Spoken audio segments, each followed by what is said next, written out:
Hey guys, what's up? It's Nicole. Welcome back to my channel. And say hello to Iron Man and Nate. Say hi, guys. Tell them, say subscribe. Wait, guys. Go ahead. You have to, wait. Tell them to say subscribe to my mom's channel. Get in my mouth. Oh, okay. So, just so you guys know, subscribe to my channel. There is a red button down below. Check that button, then click the bell notification so you can get notified every time I upload a video. So, it is story time, you guys. Yes, that's right. It is the infamous story time. In tonight's story time, we are going to be discussing one of the most toxic relationships I think I was ever in. Probably it was the most toxic. And that was the relationship that I was in from the time I was 21. Was I 21? Yes, 21 to I think I was 27, 26, 25, 26. About 26 years old. So, it was this guy. Okay, so let me go ahead. First of all, let me tell you guys, it was when, let me kind of give you a breakdown of what year it was and about what time frame this was in, so you guys can remember back in the story time to where. So I was working at Shoe Carnival. So this was right before I started working for the Department of Motor Vehicles. So I was working at Shoe Carnival, and okay. So usually when I would go in, I would work like 12 to 10. And remember in my last story, about 2 stories back, I was living with a guy named Nate, who is a methamphetamine cook. So I was staying at his house, and one night I worked 12 to 10, and I got off work, and instead of going home, me and my friend Sarah went over to Lacey's house. This girl that lived in Piercy, Arkansas. And I had never been to her house before. So we drove all the way out to the boondocks. I'm talking like the country. And we pull up, and there is a little house, like a shotgun house. Have y'all ever, do you guys know what a shotgun house is? It's like, you can literally, like, it's like 1 room, 2 rooms. It's like a really small house. You can just see right through it. So they have a house right here, and then on the rest of the property, there's 2 trailers. And they're like, guys, when I tell you these trailers were like barely held up, okay? They were like, you could see through the floor to the ground because they were so just tweaked out trailers. Like, literally, the only thing that was inside one of them was like the guts to the trailer. It was like there was no insulation, there was no like walls or wallpaper. It was just all just like gutted completely. So there was 2 trailers on the property. One trailer where Lacey and her boyfriend lived, and then another trailer where this guy, her uncle, lived, and his name, they called him Flash. Well, we went over there and we were all hanging out, and we were getting high. What we would do there was we would go over there and we would smoke and just smoke dope and do all kinds of, methamphetamine stuff, which was basically like tweaking and drawing pictures and just like doodling and cleaning or pilfering. That was one thing that we would always do, was pilfer, because they had a huge junk room that just had nothing but junk in it, you guys. I'm talking like the whole room. You could open the door and it was like, it looked like a hoarder house. It just had stuff piled to the ceiling.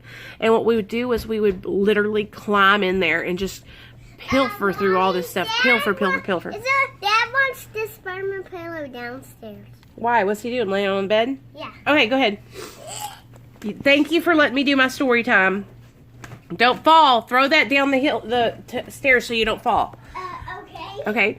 So we would go over there and we would just get high. And we would pilfer and draw and just do tweaker stuff, I mean, you might not know, but when I would get high, when tweakers would get high, or a lot of them will get high, what they'll do is they'll color, or they'll pick at their face, or do, a lot of girls I know would do their makeup, all kinds of just stuff that you would like be focusing on because you're so high and your heart's beating real fast and you're just like really focused on one thing. So I was actually sitting on the couch in the living room and I was coloring. Like I had like a notepad and like a bunch of pens out, and it was like 12 o'clock midnight, 2 o'clock in the morning. It was like really late, and we stayed up from like when I got there at 10 to all the way the next morning when I had to be at work the next day. Well, Flash came over and he had a bunch more dope. So he went to the back room, and I guess there was people back there. I didn't realize it. And that's when I met LD. He was back there and he was, you know, doing dope, shooting up. And I had never shot up yet. Like, I hadn't done that yet. I was just smoking it and snorting it. So he came out of the back room and sat on the couch with me, and we talked, and I got to know him. He told me, hey, you know, my name's LD. I'm Seneca's brother, and we were just talking, and he was so cute, you guys. When I met him, I thought, oh my gosh, like, he's just cute, you know? And I thought that he was just like I was. I thought he was just like doing dope because he, you know, liked to do it or whatever. Well, I didn't know that he was in there shooting up and like was hardcore already addicted.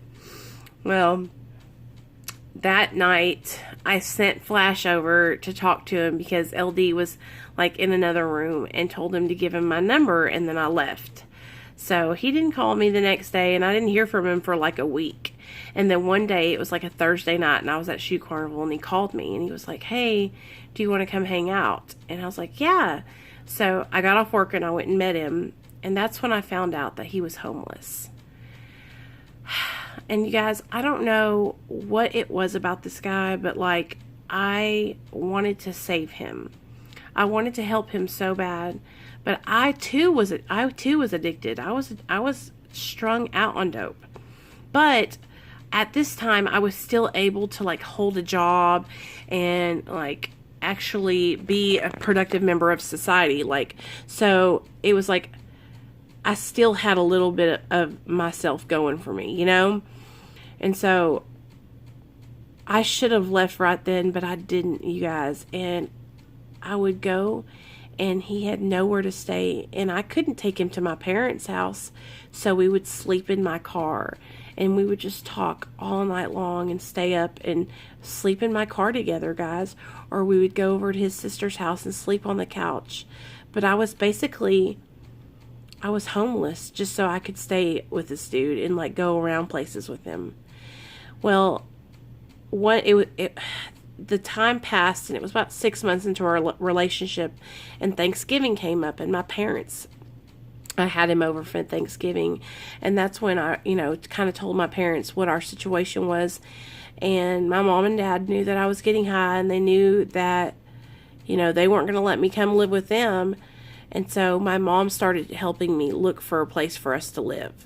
And that's when I found this really cute little trailer. It was a nice trailer. It was cheap. It was like $350 a month, plus utilities. And so I was able to afford it with my check. And then LD got like a part-time job doing construction. And that's where we moved into, and we began our life together. When I tell you guys, like, I was with this guy for like 6 years, okay? And the first 2-3 years were great. And what I mean by great it was just like drug years. It was all us just getting high, getting our paychecks, paying our bills, and staying fucked up. I would get so high, I would just come home, give him pills that I got when I was at work, and then pass out.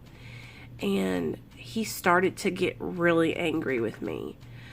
Mind you, the whole time we were dating, you guys, like, I bought this guy a car.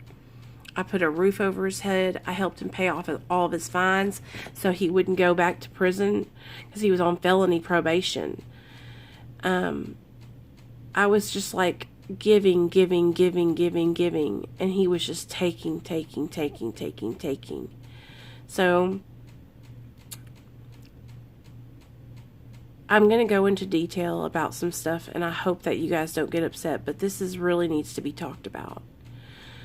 Everybody warned me when I first started dating him. Are you sure you want to be with him? He'll beat your ass. He beat every girl he's ever been with. And I was like, oh no, he won't do that to me. Like, I'll leave. Well, 2 years, everything, went by smoothly. Like, he never hit me. And I was like, life is good. And then about 2.5 years into our relationship, we got into our first real big fight. And that's when he took a burrito, shoved it in my eye, a Taco Bell burrito. Then he grabbed his nephew's sippy cup and threw it across the house and hit me in the head with it. It was full of milk. And it gashed my head open, you guys. I mean, blood everywhere, pouring out of my head. This little split right here. He started crying, and I started crying, and I was like, what are we going to do? Like, I got to go to the hospital. And he was like, no, it's going to be okay. So I put ice on it, and I lay down, and I fell asleep. When I woke up, you guys, my whole pillow was covered in blood. And that's when we woke up, and he took me in the emergency room, and they gave me 10 stitches. But I had work the next morning, and I had got the job at the revenue office, and I was living life, I had to go in and lie to my boss, tell her that I fell and hit my head on a weight bench that was in the kitchen. Who keeps weight benches in the kitchen? But that's what I told her. They didn't believe me. They knew that I had a problem long before I ever knew I did. Well, this is when that's what started the abuse. And from that day forward, it only got worse. He would beat me because I wouldn't come home with enough drugs. He would beat me because he would say that I was lying to him and that I must have taken more because I was more high than he was. It was horrible, you guys. Like, he would get so angry with me and he would rage so bad. I would be afraid for my life that he was going to kill me.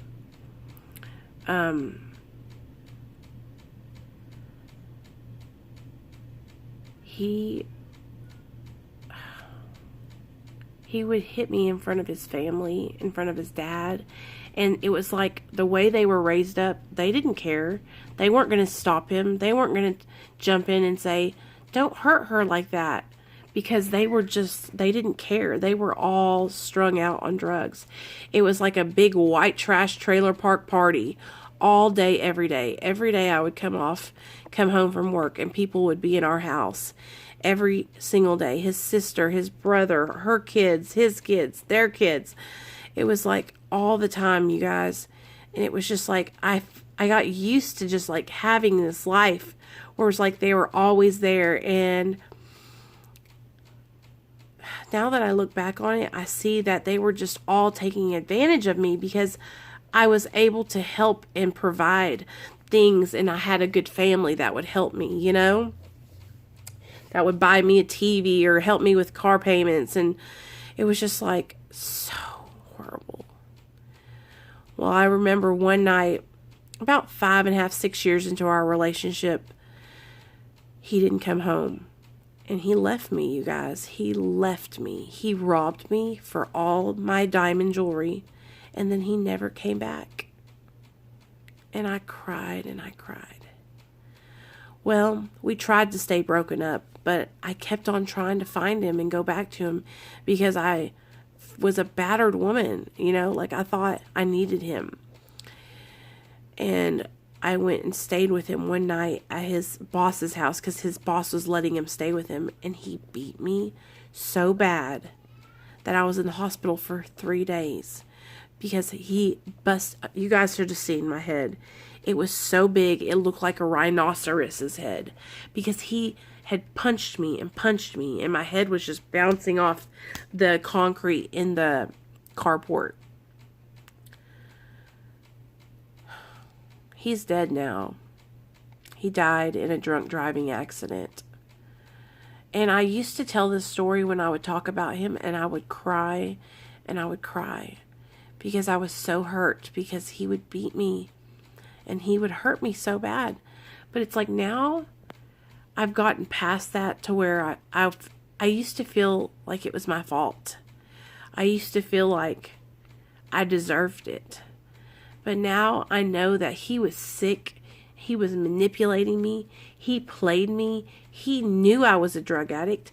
I knew he was a drug addict. But he knew that he could manipulate me. He could manipulate me to manipulate my family, to help me with stuff.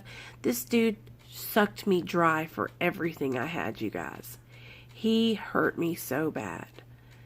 And when I finally didn't go back to him after he beat my ass that one night at his boss's house, I realized how he played me for all those years. 6 years I was with him. 6 years of time and effort I put into him, trying to help save him, trying to help change him. You know, he was never going to change. He was never going to not beat me. It was like past that. It wasn't even about addiction. Like, he was a bad person. You know what I mean? Like, he was raised up to treat women like that. I can't believe I'm not crying, like, because I used to get so emotional when I would tell this story, but it's like, now I know my worth, and I have a husband that loves me so much, and he takes such good care of me, you know, that I would never go back to that. Like, I would never. And now I know that, you know, I was sick, guys. Like, I thought I couldn't do any better. I thought that I deserved to be treated like that. If you are out there and you are being beat up by your old man and you are struggling and he's telling you it's your fault and that you deserve it, I want you to know that it's not your fault and that you do not deserve it. No woman ever deserves to be touched or hurt by any man or anybody else. Anybody. Nobody deserves to have somebody's hands put on them. Nobody deserves to be hit and beaten by anybody, either sex. But I really especially want you women out there to know that if you're struggling in an abusive relationship, emotionally, physically, verbally, abusive relationship, please get out while you can. Because I do not want you to be hurt and I don't want you to die. Because I'm telling you, it is so dangerous and he will not stop. He will not stop. He will keep doing it. I thought the LD would stop. No, he would never stop, you guys. He would stop for a month or so and I'm so sorry. I'll never do it again. I'll change. And then he would go right back to the way it was. So please, if you're struggling and you are in an abusive relationship, get out now. Get out now while you can.